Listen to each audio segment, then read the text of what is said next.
ये क्या कह रहे हैं, ये क्या कह रहे हैं यूएई वाले, आपको पता है कि ओ यार हमने इनको बड़ा अच्छा मशवरा दिया, सब चीज भूल जाओ।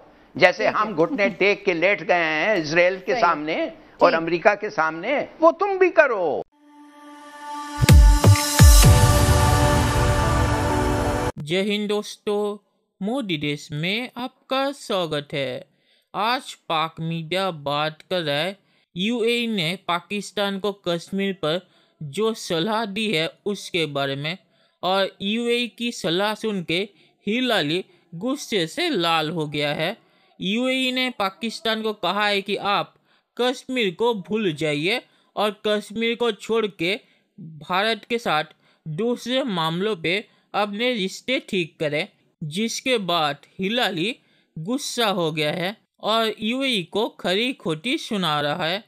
हिलाली कह रहा है यूएई को कि यूएई तो इजराइल के सामने पैलेस्टाइन के मामले पर झुक गया है, तो वो भी चाहता है कि हम भारत के सामने झुक जाए कश्मीर के मामले पर, और इसीलिए हमें ऐसी चीज़ें बोल रहा है। दोस्तों, ये वीडियो बहुत ही मज़ेदार है, तो इसे पूरा ज़रूर देखिएगा। तो चलिए और इंतज़ार न करके ये वीडियो देखते हैं। कुछ इंटरनेशनल उमूर के हवाले से जब गुफ्तगू करें तो ज़ाहिर है पाकिस्तान का उसमें जो मफाद है वो देखना बड़ा ज़रूरी होता है। और यूएई के दौरे पे गए हैं वज़ीर ख़ारजा शाह महमूद कुरैशी, और वहाँ पर कहा यह जा रहा है कि यूएई ने पाकिस्तान और भारत के दरमियान जो है वो सालसी की भी पेशकश का किरदार अदा करने के लिए तस्दीक की है। लेकिन सवाल वही आ जाते हैं कि क्या मसला कश्मीर के बगैर ये सब हो पाएगा या नहीं, और इस दौरे से क्या फ़वाइद हासिल होंगे। हिलाली साहब की तरफ पहले जाते हुए, हिलाली साहब, आपको लगता है कि कोई यूज़फुल दौरा है? क्या आपको इसका मकसद समझ में आ रहा है? देखिए, यूएई ने शाह महमूद कुरैशी को एडवाइस दिया है कि ये जो सब इंटरनेशनल लॉ और यूएन रेजोल्यूशंस को इंडिया रद्द कर रहा है ना, ये फ़िलहाल भूल जाएं, कश्मीर के ऊपर ये एक तरफ रखें। और अब जो उन्होंने फैसला किया है मूडी ने कि डेमोग्राफिक कंपोजिशन, माने कि मुसलमानों को उधर से निकाल के और हिंदुओं को उधर भेजना, ये भी एक तरफ कर लें।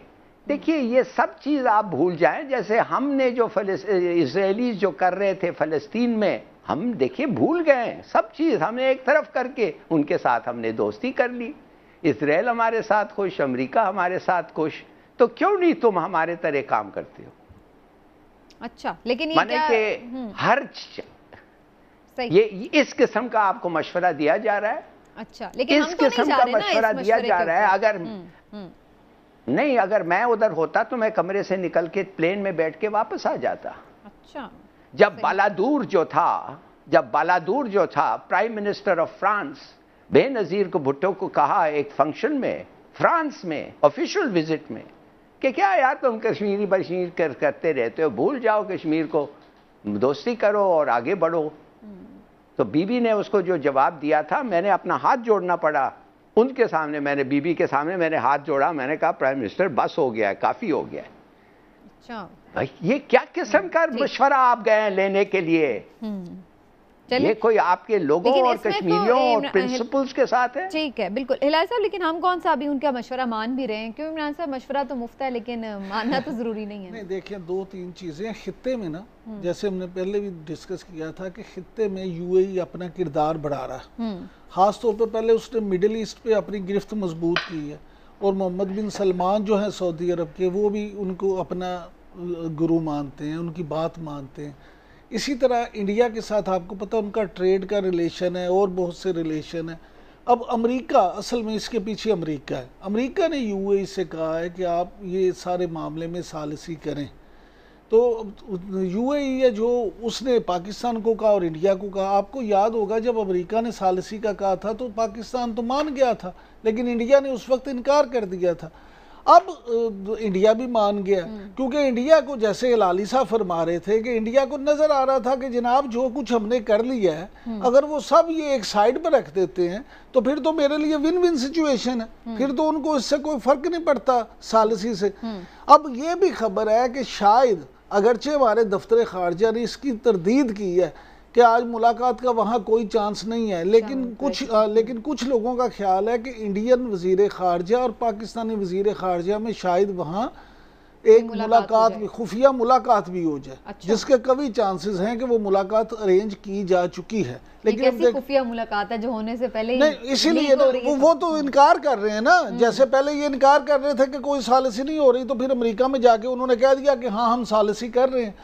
तो बात ये है कि हमें ज़रूर हैर मकदम करना चाहिए, हमें ज़रूर मुज़ाकरात करने चाहिए, हमें अमन की तरफ जाना चाहिए, लेकिन अपनी शराइत के साथ। हमें अपनी शराइत, हमें कश्मीरियों का हक़ खुद अरादियत, हमें वहाँ पे होने वाले जुल्म, वहाँ पे होने वाली ज्यादतियाँ, ये कुछ भूलना नहीं चाहिए। इनका ख्याल करते हुए मुज़ाकरात। लेकिन अब तो बड़ा क्लियरली आज जवाब दे चुके हुए हैं प्राइम मिनिस्टर साहब कि जब तक 5 अगस्त वाला मामला रिवर्स नहीं होगा उस वक्त तक नो टॉक्स। देखिए, सीधी बात यह है, मैं आपको ये बताना चाहता हूं कि मैं जानना चाहता हूं कि हम कर क्या रहे हैं। हम क्या कर रहे हैं भाई? आपने एक वादा किया है, 70 साल से वो वादा पे आप अमल कर रहे हैं। कश्मीरियों को, 10 मिलियन मुसलमानों के साथ जो ज्यादती हो रही है, और आज आप कहना चाहते हैं सब चीज भूल जाओ, इसलिए यूएई कह रहा है आपको भूल जाओ। डेमोग्राफिक चेंज आने, कंपोजिशन को चेंज करना चाहते हैं उन्हें। गवर्नमेंट ऑफ पाकिस्तान तो नहीं कह रही कि भूल जाओ, वो तो ये यूएई अगर बाहर बैठा कोई शख्स, उनका क्या स्टेक है कश्मीर में, वो तो कह सकते हैं।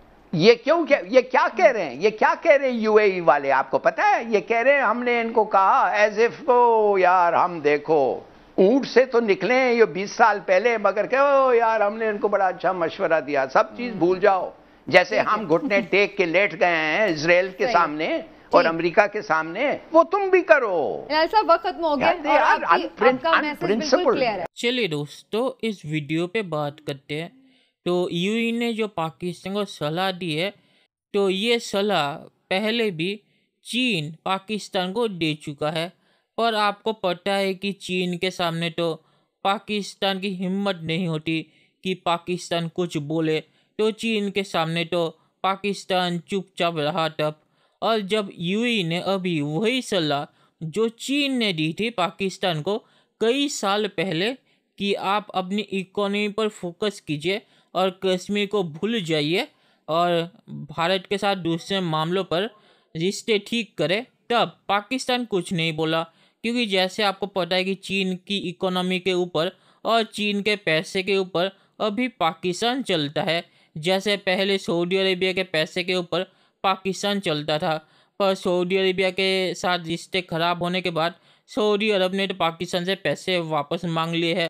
तो इसीलिए अभी यूएई और सऊदी अरेबिया को हिलाली इतनी खरी खोटी सुना रहा है। अगर सऊदी अरब ने पाकिस्तान से पैसे वापस नहीं मांगते तो यूएई के मामले पर भी पाकिस्तान चुपचाप रहता, क्योंकि तब सऊदी अरब पाकिस्तान पैसे दे रहा था। पर जब पाकिस्तान को पैसे देना सऊदी अरब ने बंद कर दिया, तो इसीलिए अभी यूएई पर हिलाली इतना चिल्ला रहा है। तो ये चीज़ बोलने वाला यूएई पहला देश नहीं है, ये चीज़ चीन ने भी बोली थी। तो अगर इस बात पर पाकिस्तान इतना ही नाराज़ है तो चीन को वो कुछ क्यों नहीं कहता, क्योंकि चीन भी तो वही कहता है। तो इससे पता चलता है कि हिलाली इस मामले पर कितना दोगला है। अगर सऊदी अरब पाकिस्तान को पैसे देना बंद नहीं करता तो पाकिस्तान भी यूएई को कुछ नहीं कहता और इस मामले पर चुपचाप रहता। और हिलाली ने कश्मीर के मामले पर भारत पर जो भी आरोप लगाए हैं वो सारे झूठे हैं, और कुछ चीज़ों को हिलाली ने गलत तरीके से पेश किया है। उसने तो डेमोग्राफिक चेंज की बात की है। इस मामले पर भारत सिर्फ ये कह रहा है कि कश्मीरी पंडितों को, जिनको पाकिस्तान के गुंडों ने कश्मीर से निकाल दिया था, उनको फिर से कश्मीर में बसा रहा है। ये कोई डेमोग्राफिक चेंज नहीं है। कश्मीरी पंडित कश्मीर के ही है। और हिलाली जो झूठ बोल रहा है कि कश्मीरी मुस्लिमों को भारत कश्मीर से निकाल रहा है, ये भी पूरा झूठ है। और ऐसा होता तो भारत में बवाल मच जाता। आपको पता है कि सीएए और एनआरसी के मामले पर भारत में कितना बवाल मचा है, और भारत ने तो कुछ किया भी नहीं उस मामले पर। तो कश्मीर पर अगर भारत ऐसी चीज़ें करता तो भारत में बवाल मच जाता, और कश्मीरी मुस्लिमों को कश्मीर से निकाल के भारत कहाँ रखेगा? ऐसा तो नहीं है कि भारत कश्मीरी मुस्लिमों को कश्मीर से निकाल के पाकिस्तान भेज देगा। पाकिस्तान से लोग भारत में भाग रहे हैं। आपको पता होगा इसीलिए NRC और CAA लाया गया था। तो इस मामले पर जो हिलाली कह रहा है कि कश्मीर से मुस्लिमों को भारत निकाल रहा है, ये पूरा झूठा है। और डेमोग्राफिक चेंज की जो हिलाली बात कर रहा है वो भी हिलाली ने गलत तरीके से पेश किया है। उसमें सिर्फ कश्मीरी पंडित जो कश्मीर के ही है, जिन्हें पाकिस्तान के गुंडों ने निकाला था, उन्हें फिर से कश्मीर में बसा रहा है। ये डेमोग्राफिक चेंज नहीं है। और हिलाली जो यूएई को इतना सुना रहा है कि वो तो इसराइल के सामने झुक गए, क्योंकि पैलेस्टाइन में इसराइल जो कर रहा है उससे हिलाली बहुत ही दुखी है और इसीलिए पाकिस्तान इसराइल को नहीं मानता। तो अगर हिलाली को पैलेस्टाइन के मामले पर इतना ही दुख है तो चीन जो सिंजियांग में कर रहा है उस पे हिलाली चुप क्यों है? सिंजियांग में चीन जो कर रहा है वो इसराइल पैलेस्टाइन में भी नहीं कर रहा। तो हिलाली जो कह रहा है कि ये मोरालिटी की बात है और इसमें पाकिस्तान को पीछे नहीं हटना चाहिए, तो चीन के मामले पर हिलाली चुप क्यों है? चीन के मामले पर क्या हिलाली की मोरालिटी नहीं जागती? चीन मुस्लिमों के साथ सिंजियांग में क्या कर रहा है ये क्या हिलाली को नहीं पता? तो इससे पता चलता है कि हिलाली कितना दोगला आदमी है। इसराइल और पैलेस्टाइन के मामले पर तो हिलाली की मोरालिटी जाग जाती है, पर चीन और सिंजियांग के मामले पर हिलाली की मोरालिटी सो जाती है, क्योंकि चीन पाकिस्तान को पैसे दे रहा है। और सऊदी अरब भी जब तक पाकिस्तान को पैसे दे रहा था तब तक हिलाली चुप था। तब हिलाली की मोरालिटी नहीं जागी, क्योंकि तब भी तो इसराइल और सऊदी अरब के रिश्ते छुपे नहीं थे। तब हिलाली ने कुछ क्यों नहीं बोला?